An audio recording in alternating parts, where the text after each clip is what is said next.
Will Frankie, and he exited the room not long ago. If you noticed, he's gone. His sister just opened it. So, you know, I'm not going to ask for your moment of silence, but I am going to ask for your thoughts and prayers for the Frankie family. That is his youngest sister. I don't know what she's going through or was going through, or that family, but Will is a super guy who came to help. I would introduce him as one of the mysterious guys from the company. He's got that background. And if I wanted you all to be safe, I would just put him in the room. He keeps people extremely safe. But he can't be here, so we'll think about him along the way.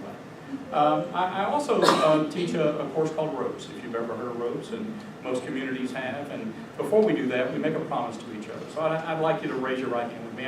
I'm currently, by day, a courtroom judge in Houston. And so I'm good at this part right here. And so if you would, let's just make a promise to each other that for the next hour or so, we promise to keep ourselves and everyone in this room physically, socially, and emotionally safe by saying I do. I do. Thank you very much. All right, so we're going to get through that. I have two other staff members here. If I could get them to stand. Brian Cotton, please. Some of you may know Brian. He's a professional in the community. Brian is also part of our outreach program, and he helps us find great places where we can speak and address. Thanks, Brian. We also have Tom Mesa. Some of you may remember Tom. He was on Bill White's staff as the Director of Economic Development here in Houston. He was also the CFO under Adrian Garcia at the Sheriff's Department. And under Governor Perry, he was a Texas Real Estate Commissioner. So Tom gets around, but Tom's also part of our assessment team, and say hello to Tom. All right, so we're going to work on a few things, and if you've had before an active intruder training or an active shooter training, you may have seen the video I'm about to show. So let's try this. Let's start the video. It's kind of a buy-in video to get people in the right frame of mind. If you've already seen it, just raise your hand and we'll stop it and we'll go from there.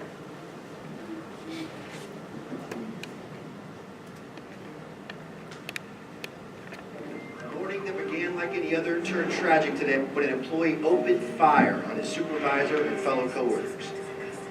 Students, parents, teachers are asking why today, after a bloody rampage, plunged this campus into tragedy. Details are just coming in, but we're being told that a heavily armed gunman opened fire this evening at the mall food court behind me. There's no official word on any casualties yet, but one eyewitness reported seeing at least 6 people shot. Active shooter, a gunman or gunmen killing or attempting to kill people in a confined, populated area.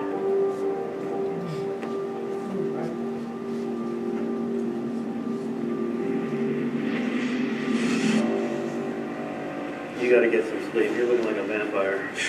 You sleep. You ain't got no babies at home keeping you up. What the hell? Sam again. We've tried. I'm sorry. We're going to have to let you go. Active shooter killings are a tragic, unpredictable reality, and one that's becoming more common. Since 2006, the U.S. has averaged an active shooter event with 4 or more deaths every 2.9 months. Even though the number of active shooter events has been increasing, your odds of being involved in one are still very slim. But just like fire drills and earthquake preparedness, making a plan in advance can make all the difference.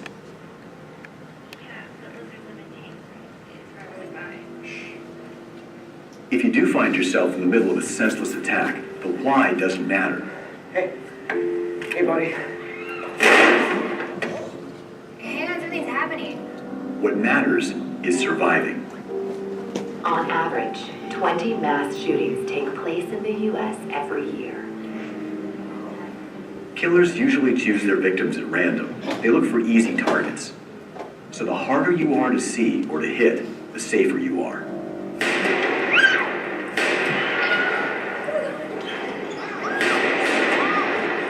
When an attack starts, if you can find a way out of the location, do so. Get out.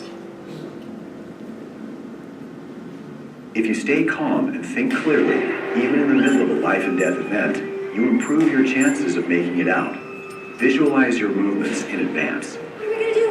Look at me. Get us out. Stay behind me.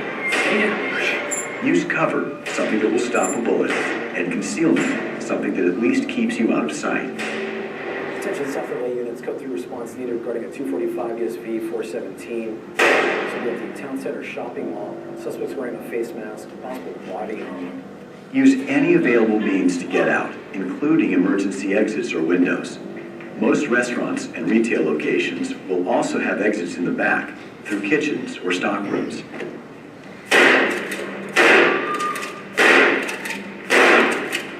Even in the best cases, police are minutes, not seconds away.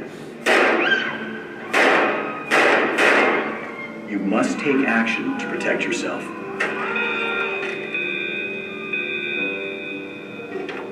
Okay, everybody stay calm. It's probably just a drill.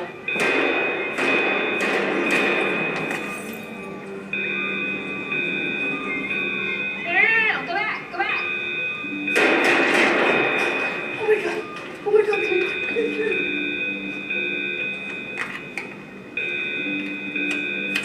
If you can help others without putting yourself in unnecessary danger, do so. What's your name? Lori. It's gonna be okay. If you can't move safely to an exit, get to a room or a confined area you can lock down. Then secure the location.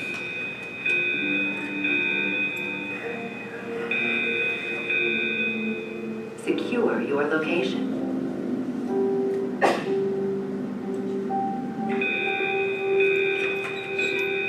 Oh my God. There's somebody shooting. Everybody stay calm. Remember how we train. Everybody get in this corner, away from the windows. Get the emergency bag from my desk. Help her. Drywall won't stop a bullet, but there are steps to take to stay safe. Lock or barricade the doors, turn off the lights, move away from any windows, and silence your cell phone. The other door doesn't lock. Move desks or anything, just block it. A modern emergency bag can include a first aid kit, gloves, emergency plans for the building, and casualty cards to alert first responders to any wounded victims.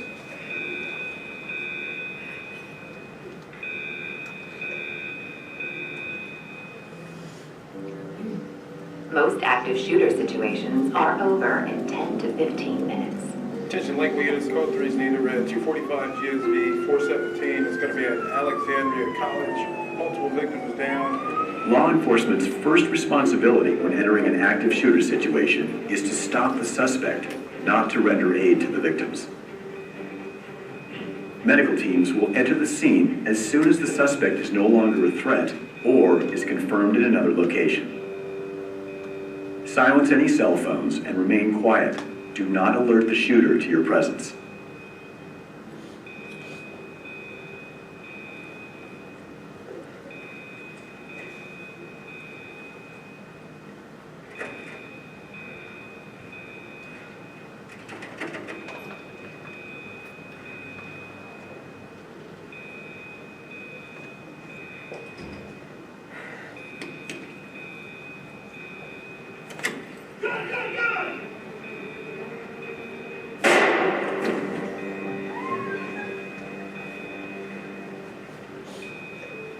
Sheriff's Department, is there anyone inside?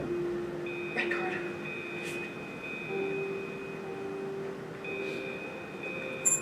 Just hang tight. We'll be back to get you. Defend yourself.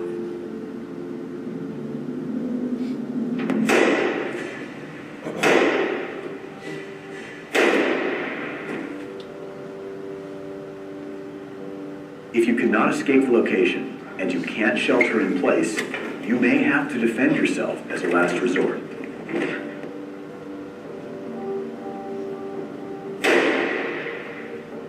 Almost anything can be turned into an improvised weapon. Look for something that can disrupt the shooter's ability to see, breathe, or control their weapon.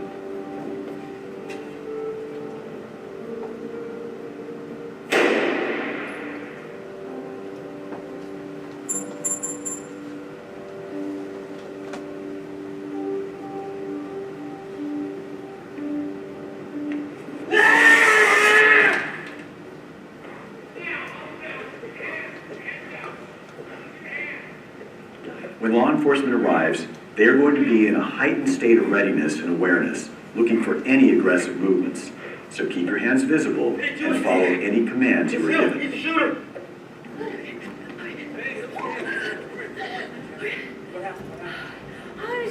A shooter. I just saw one shooter. Especially in developing situations, engaging law enforcement, running toward them, reaching for them, even to thank them, could put people at risk.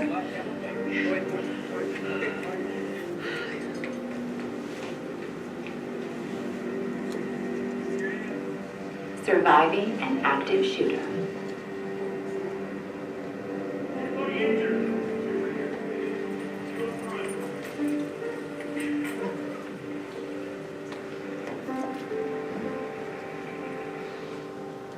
For more information, Thank you. visit activeshooter.lasd.org.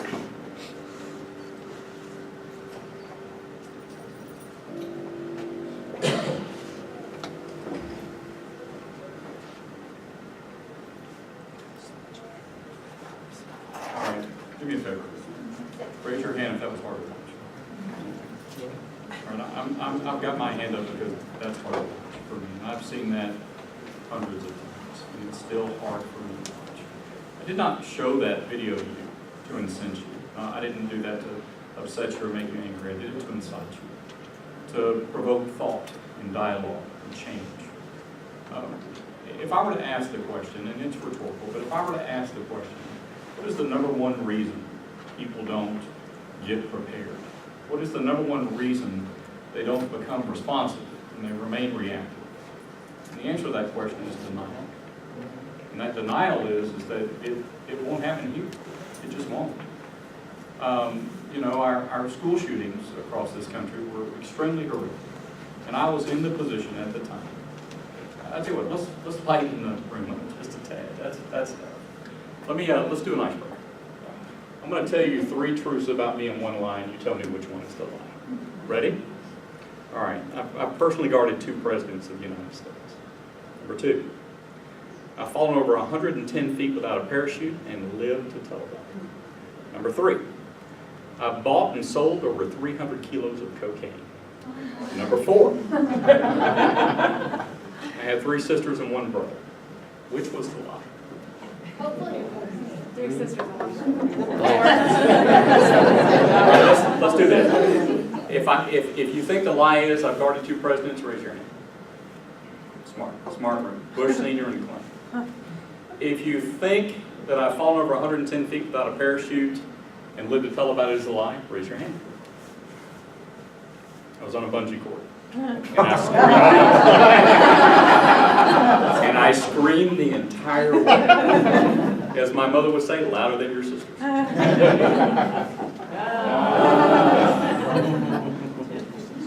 Number 3, if you think I have not bought and sold over 300 kilos of cocaine, raise your hand.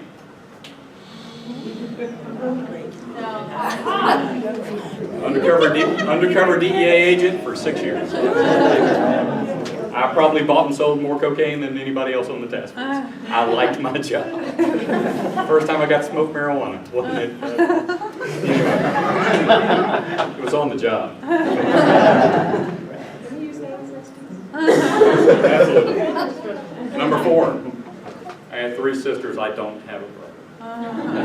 Yes, absolutely. One of my sisters has passed away, rest her soul. Both my parents, I'm starting to feel pretty lonely on this planet. My dad was born in 1911, survived the Depression. My mother was born in 1916. My daddy wanted a son. If I look that old to you, raise your hand. My daddy said, I'm going to keep trying. I had a sister 21 years older than me, 17 years older than me, and 13 years older than me. I got dressed up like a little girl a whole lot. But I had a great family and a great life, and I wouldn't trade it for anything. So now you know a little bit more about me. So now you know who I am. Hopefully I'll lighten the room up just a little bit. But one of the things we're going to talk about today, and we don't have a lot of time, this is a 16-hour training, and you said you've had active shooter before, and you haven't seen that video. Is that true? No one has seen that video? Okay, really tough to watch. But at the time that video was made, I was the board governor of what's called the Harris County Organized Crime Unit. Anybody remember that unit? They're gone, disbanded, grant ran out, lots of grants run out, sorry. But we were 48 police departments strong, a couple of sheriff's departments, all 4 federal agencies in Houston, and we did really good work to stop the organized efforts of weapons trafficking, narcotics trafficking, and felony fugitives of justice to keep them out of the Houston, Harris County Metroplex. And so that was my job at the time. And people started shooting in schools. And so when Columbine happened, I stepped out of the organized crime unit and went over to the Harris County Department of Ed, 610 in Irvington, if you've ever heard of it, great place. And they sent me to Columbine. I was there on the 2nd day. And on the 2nd day, I met Darrell Scott. Now, if you remember the Columbine crisis, the shooting, the most famous child ever shot in a school crisis name was Rachel Scott. She got the most publicity of any student ever shot. And right now, if I asked you the names of the 2 shooters, you probably could tell me Klebold and Harris. People remember the names of the shooters. Lee Harvey Oswald, remember the name of the shooters. But a lot of times you don't remember the name of the victims. But people usually remember Rachel Scott. And I went to Columbine and I walked those hallways and I watched the videos. That's the most important thing about researching this type of crime, is watching everything that happens and really studying everything that happens. And you have videos here. You have cameras in your hallways, and so if a crisis happened here, the first thing I would do is I would ask to watch the video so I could learn from that crisis to try to prevent future crises. And while I watched those videos, there weren't many folks that wanted to do that with me. There were all the other types of forensic investigation they wanted to do, but I wanted to watch every move those suspects made, but I also wanted to see the moves the victims made. See, I realized when I was in the drug business that I can't stop drug trafficking in this country. If I could stop 100% drug trafficking in this country, I'd be one of 2 things: filthy rich or dead. I can't. But I can do what I can to minimize, dissuade, potentially eliminate drug trafficking on an elementary campus. Wouldn't that be a good idea? Or a junior high campus, or maybe even a high school campus. And so I realized I couldn't stop shootings. Not in schools, not in clubs, not in community centers. But I could do what I could to protect the people there. I could try to minimize, dissuade, and potentially eliminate the casualty that might come from that shooting. So I really wanted to watch what the victims did. And I learned from that. And I don't know who taught your last training, but I know that my training is built around what I learned from what victims did. So I can help you. In other words, if I could statistically profile, if this happens and this is what you do, your chances are you're probably going to die. Or if this happens and this is what you do, your chances are you're probably going to live. I only want to teach you that one part. That's all I care about, is you live. Now, if we can do other things to prevent a shooter from getting here, we might be able to do that. But could we really? This is an open community. Do you want to lock it down and allow no one access? No, you want the community to come and feel welcome. So I can't lock it completely down. You know, this isn't the Vatican. It's not Kensington Palace.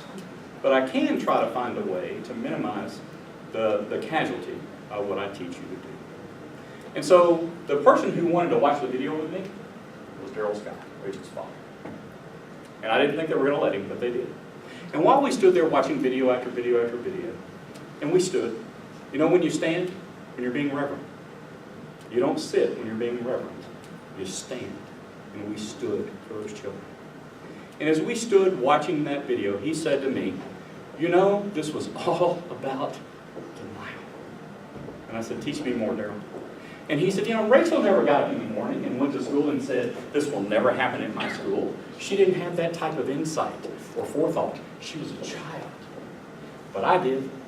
I got up every morning and I walked around this town with my chest held high and my chin up saying, this will never come to my town, my community, and certainly not my child's school. And I was wrong.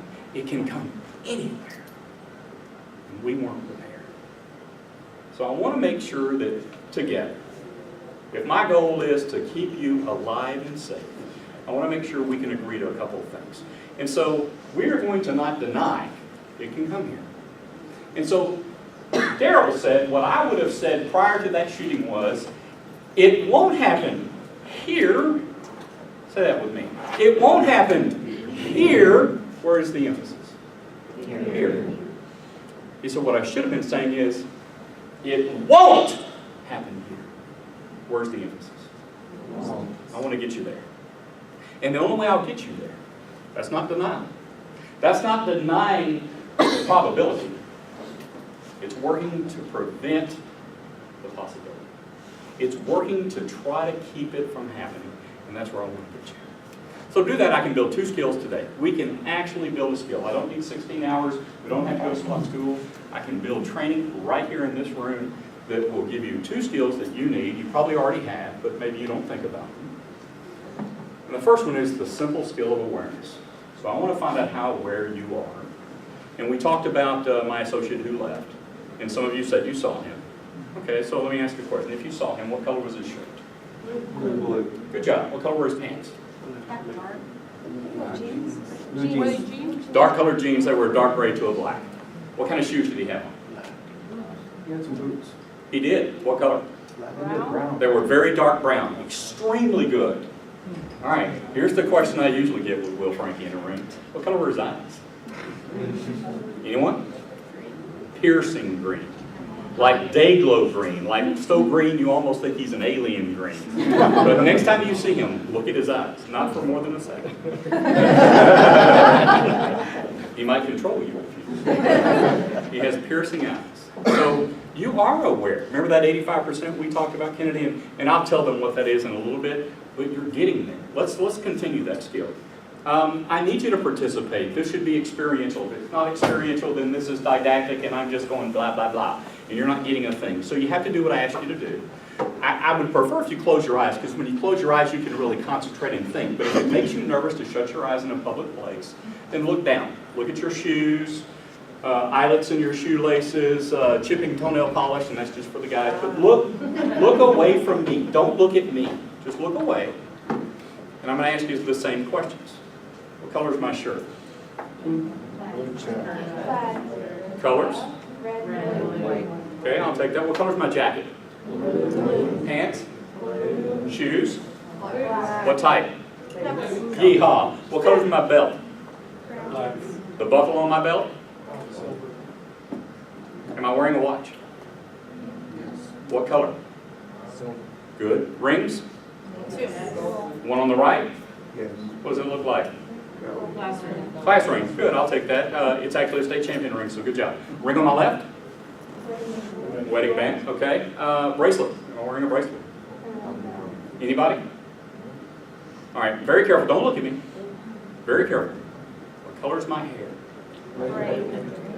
Oh, I don't like you people already. Don't look at me. Don't look at me. Don't look at me. Okay. The correct answer was salt and pepper. But by golly, there's just no pepper left. So, yes, my hair is white like Santa. Anyway, any visible scars or tattoos that you can see? Okay, very good. Open your eyes. Everyone look at me. 85%, Kennedy, they did it. Right, sure, checked. Kind of a burgundy, red, and gray. Very good. Jacket, blue. Slacks, blue. Shoes, black boots. Belt, and just because I wore black shoes doesn't mean I have to have on a black belt. So not only was he right, he got the buckle was silver. He did see that. Watch, silver, someone said it. Ring, collegiate, good job. Ring, wedding, good job. Bracelet, no one really saw it. It's the little fisherman's bracelet. So James Avery came from my mother-in-law. So you did a great job. Anyone guess the color of my eyes? Yeah, no one ever looks at the old silver hair band. So, yeah, no one cared. No one cared. They're kind of gray like my hair. They're just, insignificant. But anyway, no visible scars or tattoos. Is there a gun on me? Can you see a gun? Okay, so you're assuming because you know me now. But do you see the gun? You see a gun? But it could be in a boot. Maybe. Just saying. Do you see any other weapons at all? Could I be carrying a weapon? You could use your glasses. Could anyone be carrying a weapon? Yes. Could everyone in this room have a weapon right now? Yes. Other than it's probably against policy, but could you conceal one? And did anyone check you when you came in? Okay, so we're learning to be observant. If we're not checking, we must at least observe. Very good. And you'll find that. There's cameras now. There's smart software in your video camera systems that will help identify things too. So you take your existing video camera system, you add a software, that software looks for things like bulges that are shaped like weapons. So it looks for things like that. The technology is there, and it's readily available. The second skill I want to talk about is the skill of intuition. So if you know what intuition is, raise your hand. Oh, very good, very good. Don't always get that in most of my audiences. I've trained probably over 15,000 school campuses, universities, and about 5,000 courtrooms across the state and nation. And I don't always get that much about intuition, so that's good that we understand intuition. So if you're a female in this room and you feel you're highly intuitive, raise your hand. Okay, normal. If you're a male in this room and you feel you're highly intuitive, raise your hand. A little more than normal, so I don't normally get that. Most guys don't think they're intuitive, and I'll tell you why. I'll tell you why. It starts with their mother. And their mother says things like, son, I wouldn't hang out with those boys. Those boys are going to get you in trouble. That's a bad crowd you're running with. And what do we always say? Oh, come on, Mom. And we go hang out with those boys and we get in trouble. She was right. She says that was intuition. Here's how I know intuition works. I'm a scientist by trade. And I like to study things. I like to research things. So give me another screen. Who's that good looking? Yeah. Yeah, I'm the one on the left. Right, sorry. This right here is Herbert Ray Gilbert. Anybody remember that name? No, he was also a police chief here. I was a police chief. I did a lot of things. But I was a police chief here in town, but so was he. And if you remember, Houston Police Department had a semi-pro football team called the Gunners. Anybody remember the Gunners? That was the quarterback right there. And let me tell you a couple things about him. He wasn't scared of nothing. That guy is tall, that guy is strong, that guy is fast, and at 50 years old, in an exhibition game, he threw a 70-yard touchdown pass with the Houston Gunners to beat the Tampa Bay Buccaneers in an exhibition game. So I know that guy wasn't afraid of most things. But one morning, as his chief at the time, I walked into the police department, and I saw a somber mood, and I said, what's going on? And they said, we almost lost an officer last night. So which one? Officer Gilbert. I said, tell me how. They said, well, Chief, why don't you find out? Go down to the jail, and the suspect who almost shot him is there, and he will tell you how. I said, okay, I'll go down there. So I went down to the jail, I pulled out the suspect, they handcuffed him to a table, just like television. And I walked in and I said, tell me your story. He said, well, you know, I don't really have to talk to you, but I guess you got me anyway, so I'm locked up, so I'll tell you my story. I said, what happened? He said, I was in a warehouse on Dumont Street. I knew exactly where he was talking about. He said, I was hiding, and I didn't think anybody was going to catch me. I'm a third-time felon. I had shot a cop before in California. I knew I wasn't going back to prison. I was kind of in there doing my thing, you know, from stealing copper to stealing some computers. And about that time, I realized a car had pulled up and somebody was coming through the front door. He said, I had my gun in my hand. He said, I pointed my gun at that front door, and the front door opened wide, and I saw a silhouette standing in the door. He said, it looked just like the target practice you do at the range. I said, explain that to me. He said, well, there was a light on in the parking lot. It was dark in the warehouse.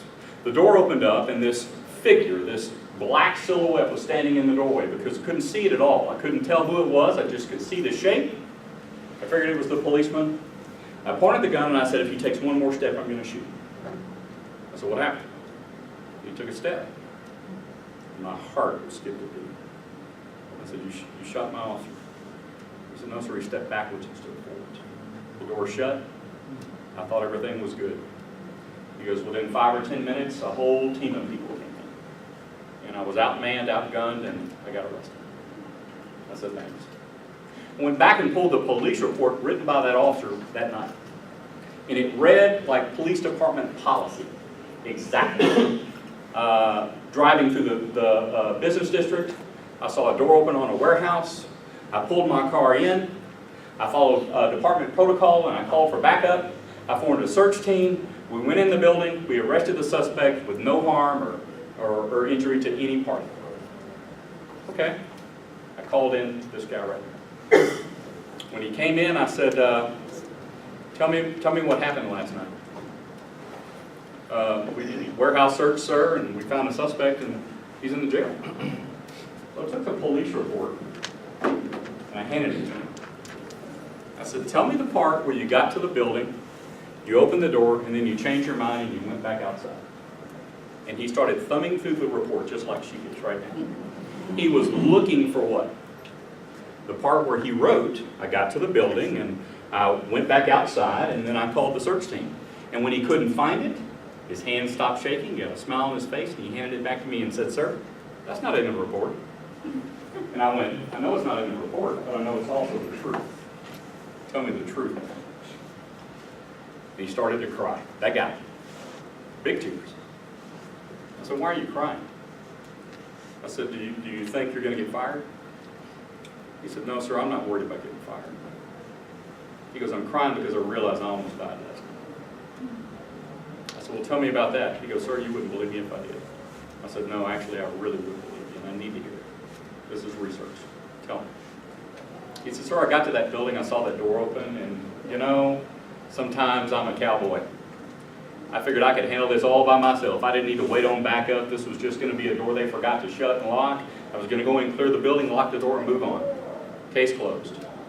He goes, "I opened the door, and I took one step." And he said, "Sir, I honestly felt like I'd come off a 3-day drunk. My head started spinning, my stomach cramped up, I felt like I was going to throw up on my shoes. I could hear ringing in my ears. I got a migraine headache. I couldn't see straight. And sir, I promise you, my mother said, 'Get out.'" So what'd you do? He said, "I stepped backwards and I let the door shut. So I went to my car, I caught my breath, and my headache went away.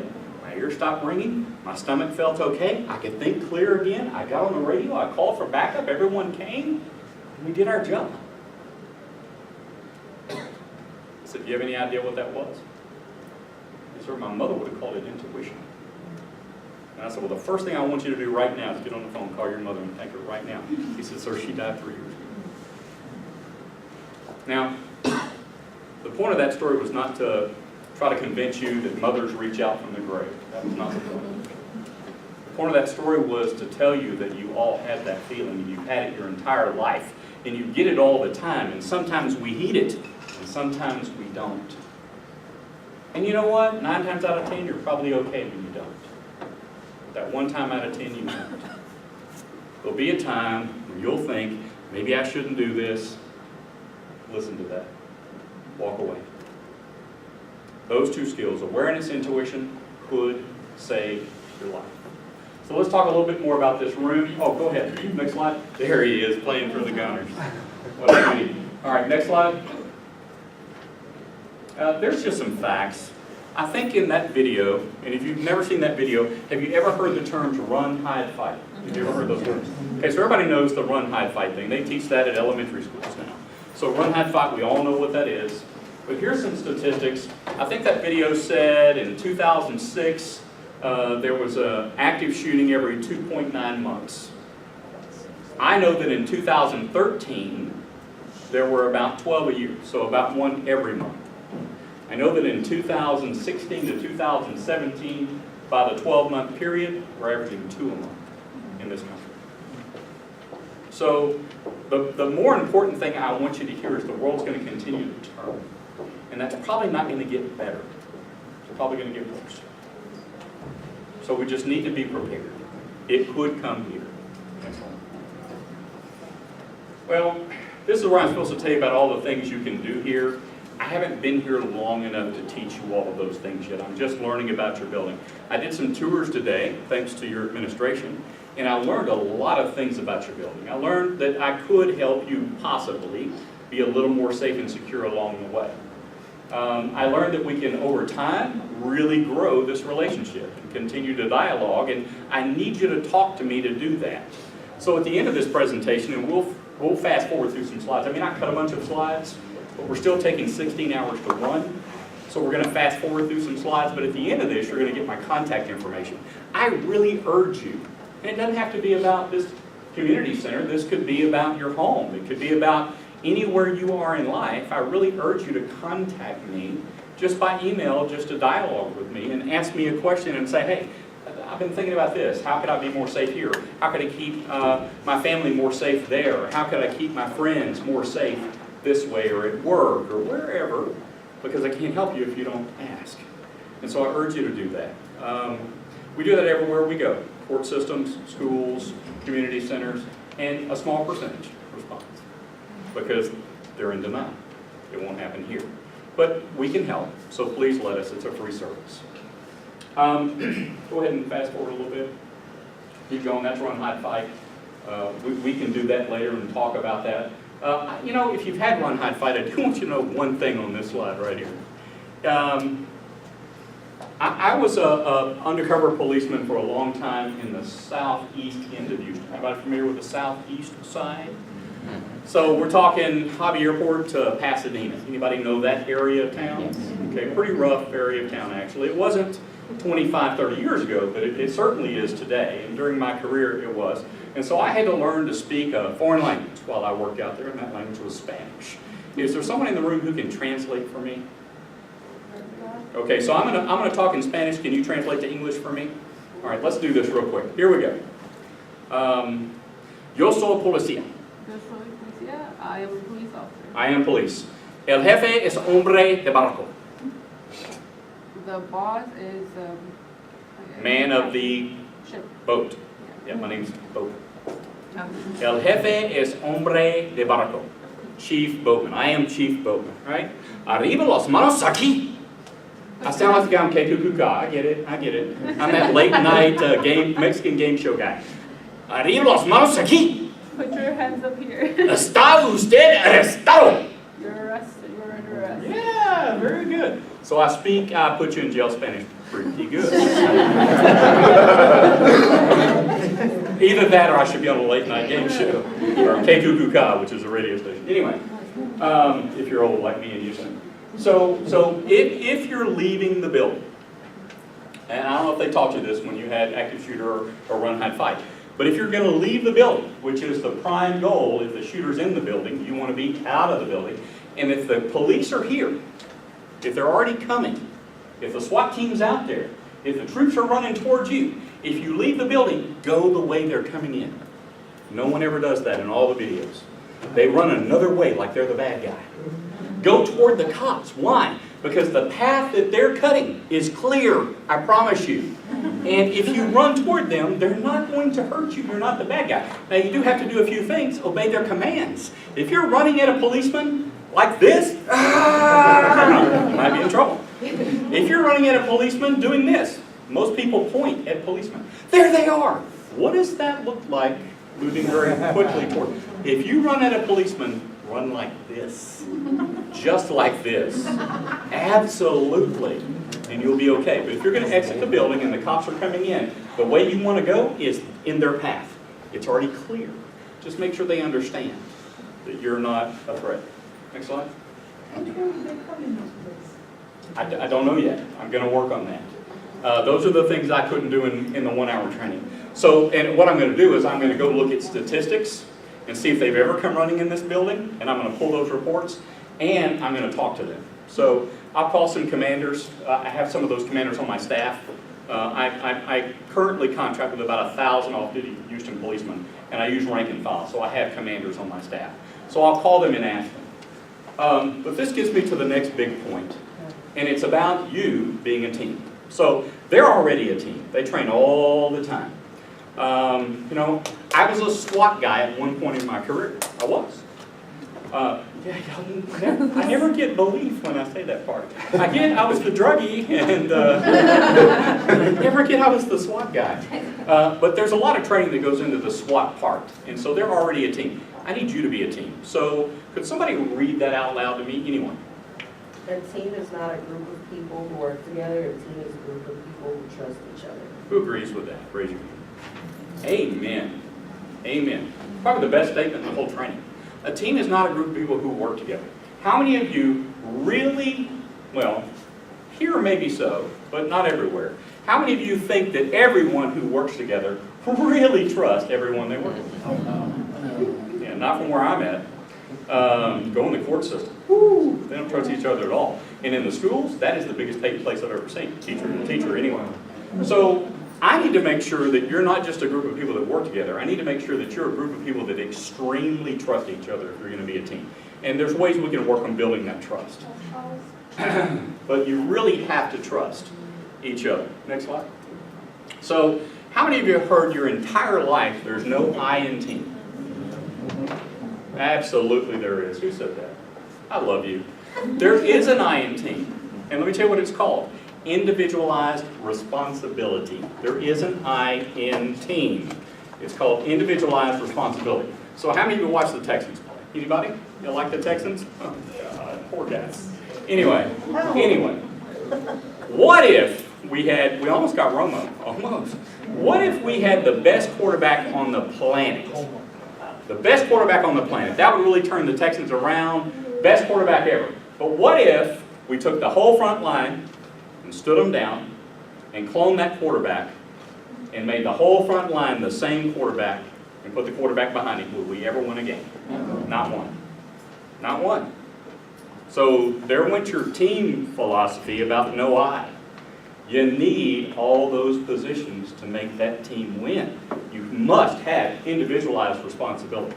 Tom, can you help me out? Sure.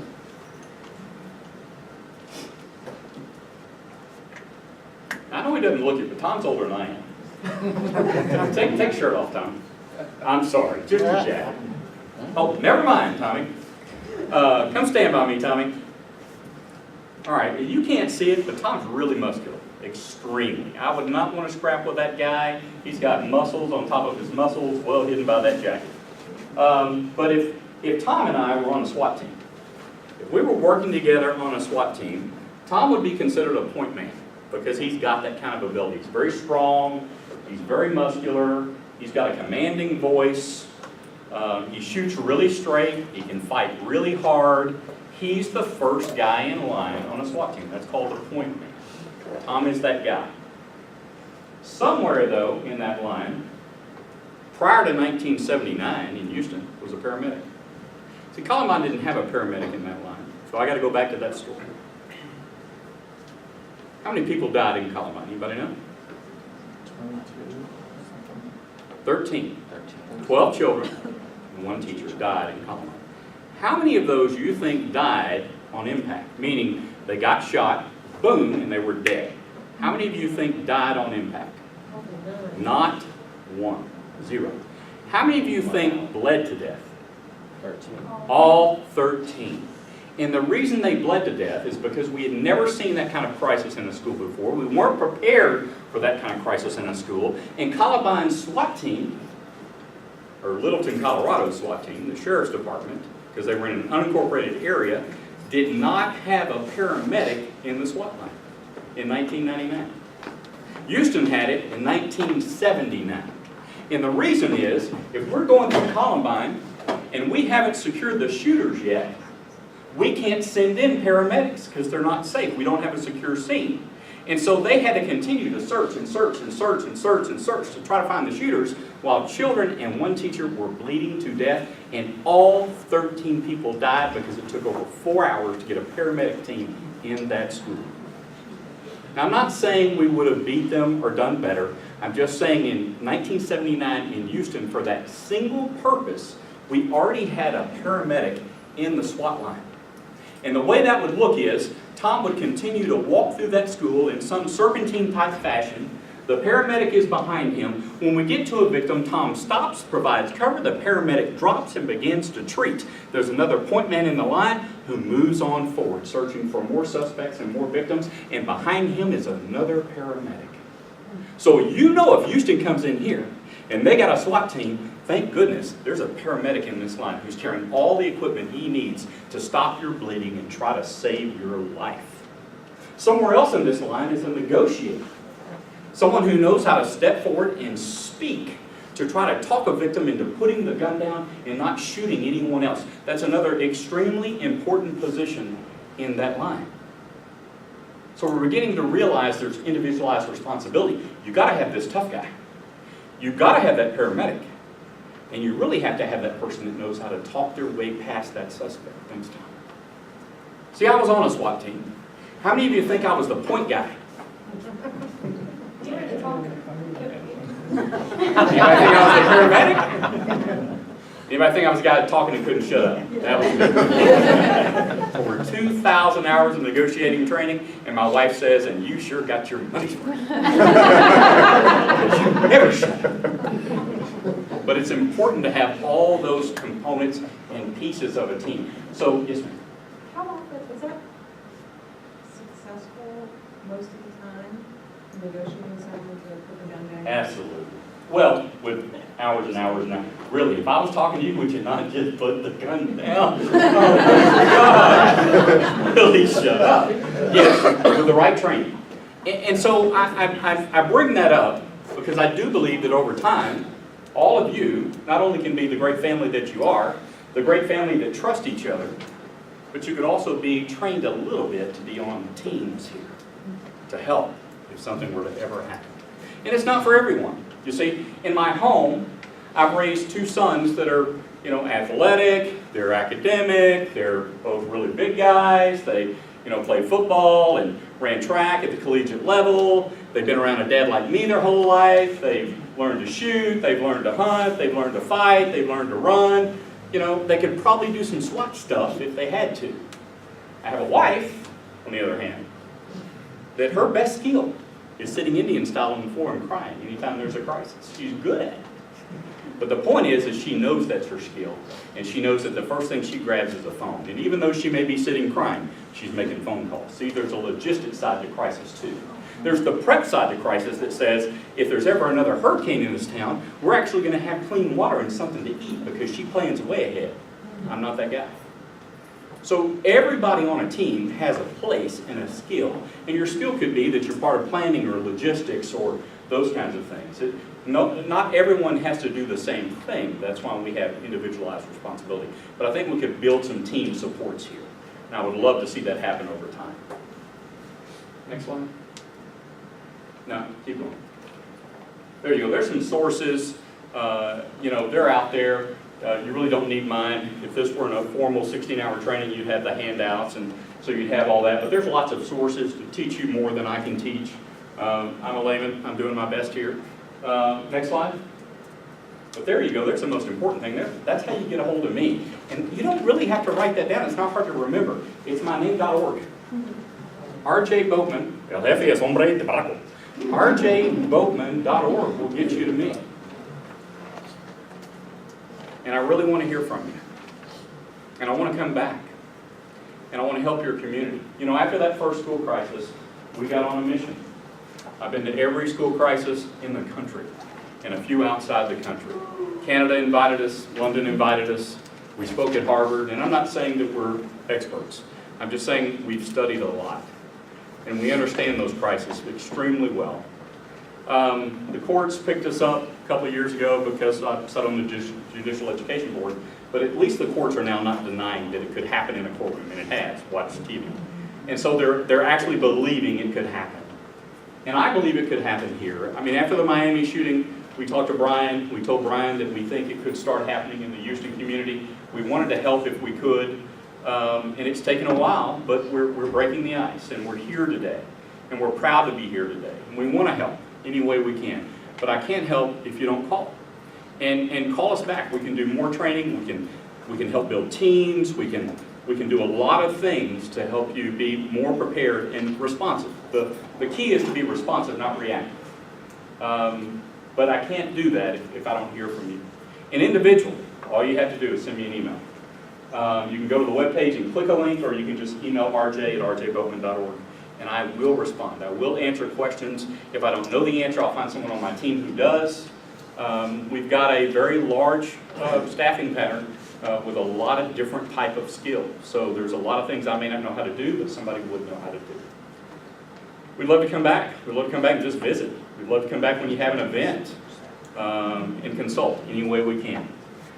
There are a few things that we saw today that we think we could tighten up the belt here to make this place a little more secure, and we'll keep talking to your administration about that. We'll keep dialoguing about those small, simple things. I grade everyone on the Texas and U.S. Supreme Court's 85% rule. And really what that rule is that if something were to happen here and you did your best and there was a liability lawsuit, somebody would come in and evaluate. And they would hire different experts for both sides. And so, there would be a lot of contradicting testimony.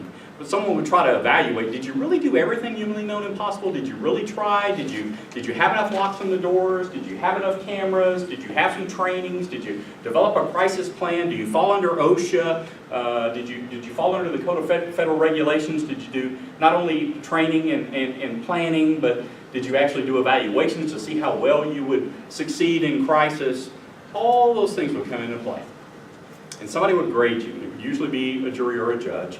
And you want to be at about 85% humanly known and possible. You've done everything you could have to the best of your ability. And I think you're there. I think you're pretty close to 85%.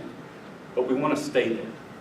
And if the world keeps turning and gets worse, and we stay where we are, our grade will start to fall. So I think we need to keep trying and do our best, and I think we'll stay in that 85% or even better. So that's one of the things we'd like to make sure we do. Try to make sure that you know your population, at least if they work here. We didn't talk about backgrounds, but let's make sure that everyone who at least works here has a fairly extensive background done, so you know you're safe around that person. And then you can actually screen your community in a very safe way that's non-oppressive. And let's just talk about that. Today if you go to an elementary school to visit a child, they take your driver's license and they run it through a little system and they screen you. Now, they may only be looking for maybe a registered sex offender they don't want around a child. That might be what they're looking for at the school. The programs can be designed to look for anything you want it to look for. That screen can tell you whatever information you want. We can hook you up with a system that will give you that data. But it's not that oppressive. When we first tried to do that in the school systems around 1999, right after Columbine, school boards across this country told me, no, we're not going to scan a driver's license for a parent to come see their child. We're not doing it. So I had gone to Walmart. Back then we still wrote checks, if I remember those. And I picked out a Snickers and a Pepsi. And I went to the line, and I didn't have any cash. So I pulled a checkbook out of my back pocket, and it was like $1.98 back then. I wrote a check for $1.98 for a Snickers and a Pepsi, and the little girl said, driver's license, please. I said, are you kidding me? It's $1.98. Driver's license, please. So I pulled it out, and I gave it to her.